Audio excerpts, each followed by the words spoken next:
I know we didn't get to do it last week. This time we're actually going to talk about worst top three and top three worst and best TVs. And just to give people time to think, I would actually go first with mine. You know what? I actually do my best first. Stranger Things, because I actually forgot that came out this year. I was just like, wait a minute, that did come out this year. And Stranger Things. I can't say what has already been said about Stranger Things. It was fucking amazing. And I can't wait for season 2, which is coming out this year, hopefully. So that's going to be fucking fantastic. So, oh my God, Stranger Things is amazing. I know one thing that you didn't like too much, Nick, but I love me and 90s love. And thank you to Ruthless for actually getting me to watch it at all. But I watched the other seasons, and season 3 of it actually came out this year, and Black Mirror. And I know a lot of people that watched some of it, that's a fan of Black Mirror, they said that the season 3 wasn't actually as strong as the other seasons. I still think, but the funny thing about Black Mirror, even some of its quote-unquote weaker episodes are still fucking amazing television. So I highly recommend Black Mirror. I recommend the entire series, but season 3, because it's an anthology, so you can pretty much just start anywhere. But I recommend just watching all of them. And then my last one, this one is actually, it came out this year, and it's actually a part of the anime lineup, but Keijo. Okay. What the fuck? Hear me out. Hear me out. Jesus Christ. No, Nick, what do you always say? You say it's not about being the most fucking critically acclaimed story or whatever. It's about entertainment at the end of the day, right? Yeah, it's always about entertainment. Are you entertained? This shit entertained the fuck out of me. Oh my God. And it's not even the simple fact, of course, it's going to be hot anime chicks with boobs and ass. Gee, what the fuck? I hate this. No, American Ninja Warrior and shit like that. But it's the funny thing about it is, granted, what the plot is actually a very engaging. The action, is really well animated for one. And it's just like, why would you animate this so well? 2, the sound design is amazing. When they collide with each other, the impact of sound effects they use, I want just that shit on a Betamax disc or just CD. Can I just get those sound effects? Because that shit was amazing. The sound design is amazing. You like the sound design of asses slamming into each other? The sound effects. Nick, come on, man. We both like Transformers. Come on, give me some fucking slack. No, I can't, because... No, fuck you. That's pissing me off, actually. No, Nick, I defend you when they fuck with you about those Transformers movies. But you don't laugh at my puns, though, you motherfucker. No, this is damn, did you suck on helium? Holy shit. No, I did have my Keijo. Thank you, Allie. Sounds exactly like that. And Grant, and y'all just you're doing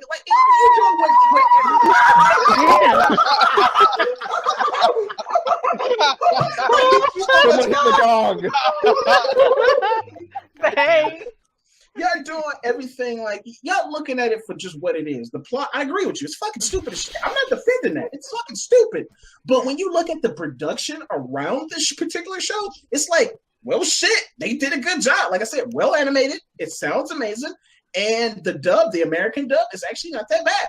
I recommend it. If you need something stupid to watch or something fun to watch some Keijo. It's awesome. Also, too, you guys can check out Pornhub. It's you can watch actual the sex You acts. can. It's full on just straight up sex.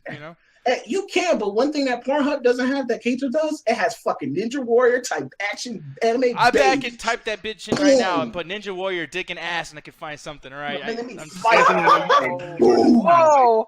You might find something you don't want to watch. Keep that safe search on, buddy. I'm just saying. If China can do porn, porn can do anything. Just saying. No, that's the funny thing about Keijo. It's not porn. It has those features and stuff like that, but it's fucking. I love it for the action. It's not porn, but it has porn elements. Plot. It's got really hard plot. Yeah. No. Really hard. Nick, you. Okay, I ain't defending your ass again. Wow, Bethany, you followed the lesson I learned 4 or 5 months ago. Out of all people in this fucking Hangouts, I thought Nick would actually understand because me and him come to an agreement on some shitty fucking movies, and yeah, he leaving me out on the dryer. Fuck you, man. Look at that shit. He's telling you in the trenches. Take your day. I won't hear this shit from you. Dude, you put Nick, that I shit will over. not hear this shit from you. You put that shit over Stranger Things, bro. I didn't put it over Stranger Things. Did I say that?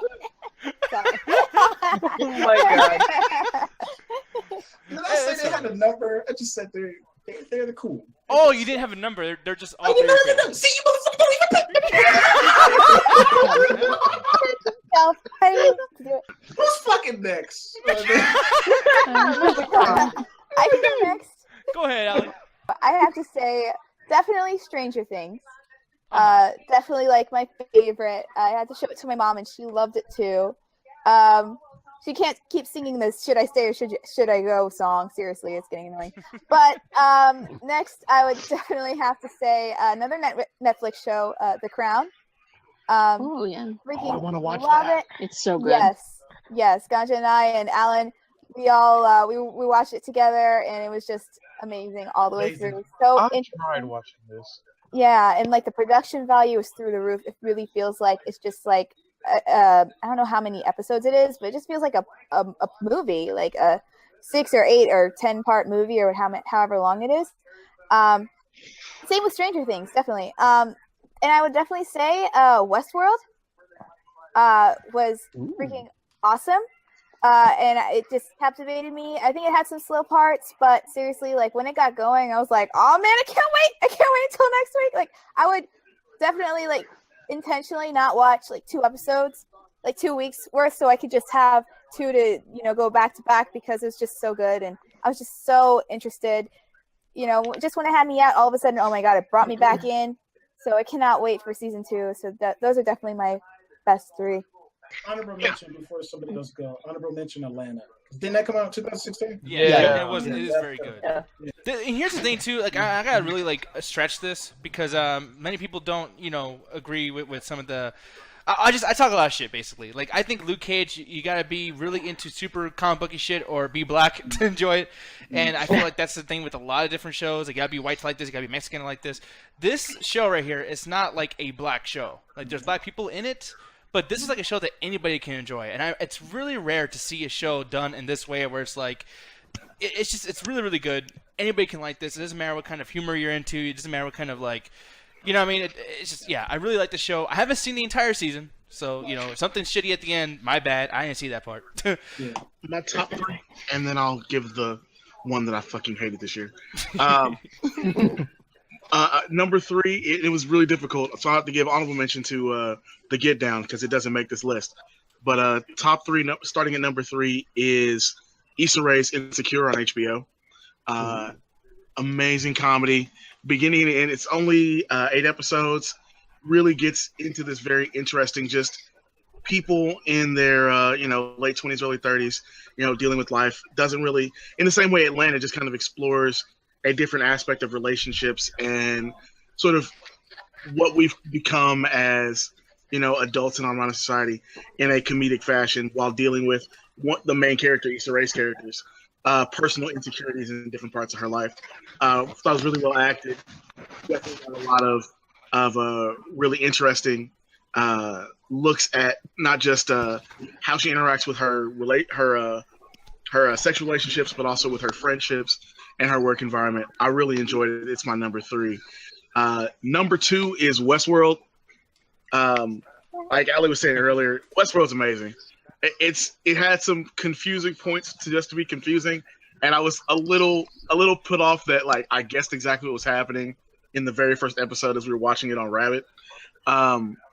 So it didn't make number 1 because of stuff like that. But overall, I thought it was really well acted. I thought it was a beautifully shot TV show, and I'm sad they're gonna have to wait basically 2 years to get some more of it. But number 1, and this may surprise a lot of people, number 1 is the Grand Tour. I started watching that actually. Yeah. Yeah, I'm a giant fan of Top Gear when Clarkson, Hammond, and May were still on. And so when I found out that they were going to go to Amazon, I was hyped for the return of the boys.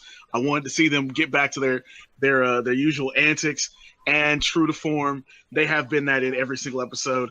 I know this only barely qualifies because it barely started in 2016, but it's a new location every episode. It's a funnier version of what they were doing when they were on Top Gear. They've got the cars back. They've got the jokes back. It's the camaraderie. It's like honestly, it's like being here on the Midnight Chat Attack. Like I enjoy the Midnight Chat Attack because I enjoy the people that are on here. I love the Grand Tour because I enjoy the 3 of them talking about cars and car related stuff. and with them having basically free reign on Amazon Video now, you can't beat it. You, honestly, go check it out. If you want to learn stuff about cars, go watch a different show. This is a show for people who already kind of know what they're talking about and just want to laugh at, in general. You can show this to somebody who isn't into cars, and they'll laugh and enjoy the jokes as well. So number one this year for me, the Grand Tour. Damn. So it's the Midnight Chat Attack. Who's the Nick Diaz of the show? Oh fuck. Usually, honestly, usually that's James May that ends up being the Nick Diaz of the show. See that. He kind of shares some Nick, some Anthony. It's a back and forth mix. I know they ain't got a So at least I know who the asshole is. Like, Hey, we still win at the end of the day. We got compared to one of his favorite shows in 2016. I take that as a I'm win. flattered. If you don't watch it, honestly, Nick and Anthony, you will be like, okay, I kind of get it now. And my worst of is actually the one that Chris just posted in the chat, The Man in the High Castle Season 2. Season 2 was good to me. Like, Season 1 was a great show, even though it was a little slow and pace and boring at parts. Season 2 is just shit to me. I'm sorry. You just hurt I hated it every single You hurt time. me too. You heard him. I love the show. I hated the second season, and I realize it's because they lost their showrunner. That showrunner had a very interesting what if fascism became normalized in America the same way racism was essentially. How would everyday people react to dealing with the issues of it? And I thought that was a really interesting premise going through the first season. Yes, he could have picked up the pace a bit, and it would have been better. But season 2, they lost sight of that and turned every person who was a Nazi in some fashion was turned into this caricature of what they were in the first season. And everyone else became these holier than thou freedom fighters that just, come on, there's no nuance to that. The great thing about the first season was that nuance at the beginning, in the first season, that, all right, I kind of understand why this person, based on what they know about themselves and the world around them, becomes a Nazi. I kind of understand why this person, because the world around them is working, in the resistance or otherwise trying to escape from Nazis. I get that. And the second season, they just tossed it all away to be kitschy and fast food Nazism, essentially. It's not as interesting to me. For one of my best of, I'm going to give honorable mention to Penny Dreadful because you guys were the ones who got me into that. This is the first year I'd ever watched, 2016, first year I ever watched Penny Dreadful or anything like it. And I really enjoyed it. Like, and to be somebody that is into like Victorian age, and creatures like, vampires or werewolves, stuff like that, I was kind of surprised myself that I didn't even like pick up on this, like, on my own, like just like scrolling through the channels and like, oh, let me watch this. I learned it from you guys, and yeah, I really enjoyed it. I binged this the entire way through. I was kind of sad to know that they weren't gonna do any more, but I got into it late. It is what it is, so I can't say I was a long time fan of it, but I certainly loved the hell out of this show. But number 3, I'm going to put at I can't remember what season it was. Season 6 or whatever the very last season of Game of Thrones was. This was probably season 6. Thank you. The very best season of Game of Thrones that we have had in the past couple of years. Like that's what I think of like this past season. Like everything that we've ever wanted them to do, they not only did they do it, but they're starting to build up to doing more of what we want to see. Like we got to see family reunite. We got to see the biggest bastard on TV get torn apart in the most righteous way that we would ever love to see him get torn apart. And yeah, I love this show for doing this for us. My number 2 show is definitely gonna go to for Netflix, Orange is the New Black, the last season 4. Yeah. That show probably season my 4 heart already, out. man. Yeah, season 4. That show probably ripped my heart out more than any other show that has this past year. It was it wasn't like sad, but the way it happened though, I think I know what you're talking about. But are you allowed to say spoilers on this, y'all? No. No. I don't want to because it's so big. I don't want to say. But you've seen it, so you know what I'm talking about. Yeah, Nick. yeah. And it's okay, yeah. It's just for me the way it happened seemed so like WWE-ish. Like it just seemed so like. Yeah, you could make that look more brutal. I can give it to you the way it happened. Yeah, it was kind of WWE-ish, but yeah, the fact that it did happen is what like just hurt me. Like that was the most major thing about it. And the acting on the crew, man, they're fucking like when they act and they're crying or doing something like that shit gets you like that. Yeah, it's really good. Great actors. I don't like the show, but the actors are fucking awesome. They're all gonna be doing some good shit soon. That show got some great plot, and I'm not talking about the regular plot either. Anthony. I'm all for it. Those lesbian scenes. But that's the thing. That's a big thing for me as far as these shows go. Is when there's not enough going on because it all takes place in the prison, and then like sometimes elsewhere, like some girl like in her apartment, shit like that, and crazy stuff. But anyways, they don't have nothing to do, so they had to put sex in there to take up like 5 minutes per episode. And at the end of the season, you get about an hour and a half's worth of like of softcore porn. And it's like, yeah, sorry, but there's websites for that shit. Tell me a story. Show me a show. Like, fuck that. Like, that's the shit that pisses me off. That's what Game of Thrones does. That's a lot of other shit does. It fucking irritates me. And that's the end of my rant. My absolute worst of is, sorry, Birdman, I know you like this show, Arrow. That's gonna go. Yeah, fuck that show. I'm sorry, especially like the last season 4, not the one that's on TV now, but the one that went away. That was an absolute piece of shit. Not only because I was thinking about making Walking Dead my worst of, but I at least like Negan. Like, I'm a fan of The Walking Dead. I at least like Negan. I will at least go and watch him. There isn't a single goddamn character that I am willing to give exception to on Arrow. They are all unbearable. Oliver is a whiny piece of shit. Felicity even more so. Diggle, he's cool, but he plays the background brother that always folds his arms and nods to everything that Oliver says. It's so awful, and especially the season finale had to be one of the worst season finales I have ever seen for a TV show ever.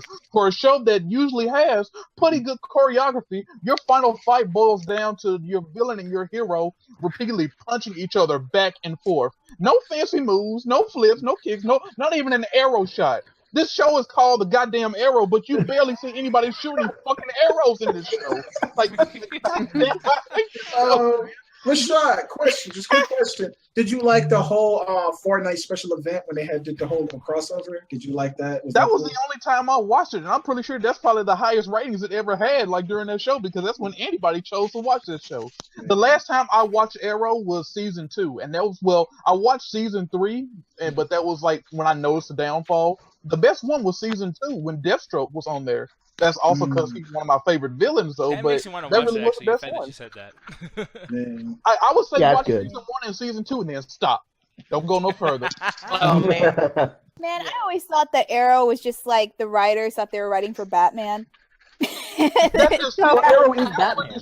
That's exactly where the show went wrong. That's exactly where the show went wrong. Arrow has such a good history to him that they could adapt to it, but they're choosing to copy Batman like in every turn that they take. Like, granted, Deathstroke has fought Arrow. I will give them that. But there's no way in hell Ra's al Ghul will pay attention to anything. I'm like, what the heck is he doing in the show? Like, this is bullshit. Like, what? I hate to say it, but everyone kind of chose mine already. Allie, you said it. My first one is The Crown. For all the reasons she said, I love the action. And for me, I'm a huge history buff, so I actually went back and looked up some of the family's history. And they got a lot of it pretty right about what was going on, especially, the dynamic between the two sisters. I don't want to get too much to it because it's spoiler territory. But besides that, I really appreciated what they were able to do with that storyline. And that showed the different changes that were going on with England and the political system that was going on at the time, after World War II. So I appreciate that. Man in the High Castle, I know you hated Rashad, but I loved it up until the last ending. That was ruthless, damn it. That wasn't me. Racist. Wow, because we totally sound alike. First Nick, now you. Come on, guys. We don't even have the same accent. Come on now. Hey, got your vote for that Nick or Hangout? No. Stop it, How do I come back from that, Anthony cocksucker? I know you didn't like it, but I actually appreciate what they were doing. Especially that they, some of the main characters that you were looking forward to seeing how the system will continue after they pass and see like how that dynamic went. I understand what you're saying, that it was a little bit more gentrified for audiences. I guess they were trying to get newcomers to come in because the first season was so much popular. They were trying to keep that going. But the biggest throw out for me was the ending, because that shit was a little ridiculous. But throughout the whole time I was watching it, I was very highly entertained. So I put it the second. And then my third was a documentary called The 13, which is basically it says how the drug war has turned into like basically a form of slavery, especially with certain communities being heavily policed. And it shows how you get a certain, like even the smallest drug charge can keep you from having a career and most likely guarantee you to go back into the system.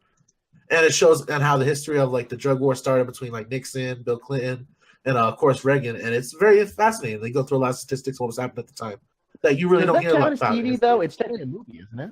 Oh, it's a documentary on Netflix, so I'm counting it. Yeah, but that's what I'm saying. Like, because it's on Netflix, is it documentary? Is it it's a television or is documentary it a movie. Okay. Yeah. Ooh, this is a tricky one. I mean, again, I'm very selective with what I watched this year because I was just busy. But if I had to pick, let's see, honorable mentions. I still haven't finished Better Call Saul yet, but I really liked what I saw. So yeah, season 2 of Better Call Saul. Well, I mean, I just haven't. Entertain him. Even catch it at first. Don't feed the troll. No, I'm so not Allie, you used said that to shit was other good. people You know that punning. shit was good. So then number 3, I really, really loved Silicon Valley this year. If anyone else is watching that comedy. I like this season. This season was actually one of the better seasons. I agree. Yeah, no, I thought it was just great. I liked all the new characters. I thought it ended on a really good note. I kind of hope that they change up the way the story goes because it seems like it's always the same general structure, but it's still fun getting there. I think Thomas Middleditch really stepped up his game this year as being the lead of this show. Like, he was really good this season. Number 2, I'm not sure how many other people saw this, but the one miniseries that really got me this year, except for my number 1 pick, was The Night Manager on AMC, which that show was great. I mean, it's a really solid John le Carré spy thriller. Just basically, for anyone who doesn't know, it's this guy who's a night manager at a hotel comes across a plot to sell weapons to a international arms dealer who's played by Hugh Laurie, House himself.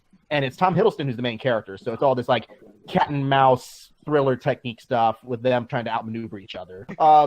But my number 1 show, I've been talking about it all year. I really just fell in love with the show. It's The People versus O.J. Simpson. Okay, fuck yeah. you, man. That's Oh, God, I knew someone was going to say that shit. Oh, it's great! What are you talking about? It is. I agree with you, Justin. Go ahead. Okay. I just think that it's, it does have a few things where it didn't work, only in the sense that, a couple of the actors were a little bit mismatched. They weren't bad in their roles. But in terms of just writing, directing, production values, it's the strongest single thing that Ryan Murphy's done, like the showrunner. And it's just, it took a thing that I thought I knew really well and added new dimension to it. And it actually makes me want to go and watch that other documentary, the OJ, whatever that 10-hour one was that just came out. Oh, I heard the that's 30 for 30.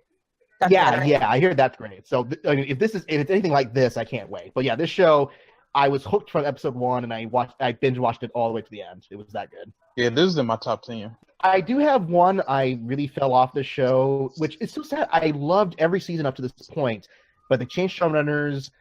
And apparently they only took the notes that, what do people laugh at? People cussing and making sex jokes. It was. What was the show called again? Veep. Veep? Oh. Veep? Yeah, it's weird. Veep on HBO. I heard about that. Yeah. It's weird because everyone else loved this season, and I couldn't see what people liked about it. It was dumb. It was contrived. They added a bunch of new characters that weren't funny. It felt like they missed the point of the show this season. And I'm in the minority here, but I couldn't stand this season. Julia, what's her name? From Seinfeld. She's in this, right? Elaine Julia Bennis? Yes. Oh yeah, no, there she she's is. awesome as always. Yeah, she's great. Number 1, the worst fucking show I've ever seen this year. I do not know what the fuck people's deal with this is, but Luke Cage. I fucking hate Luke Cage. I despise. I fucking loathe. I wish it never existed. I hate people who like the show. It's so fucking bad. Dude, when you watch the show, they literally make rules. Oh, he's bulletproof. They make a special bullet to kill this fucking guy. And who's the actor, by the way, who plays Luke Cage? Mike Coulter. Yeah, fuck him. Fire him. Make him be fucking homeless. Like, that guy. They had a scene. They had a scene where he gets shot. Wow. It was an emotional scene. It was an emotional, cool scene when he gets shot, but for the first time by Diamondback. He sits on the fucking floor and goes, "No! No!" And this fucking ridiculous scream, dude. I've never heard Turned this into Arnold Worse. Schwarzenegger. Worse. This dude did, the Darth Vader no was better than that shit. Like, this guy can't even do no right. What the fuck, dude?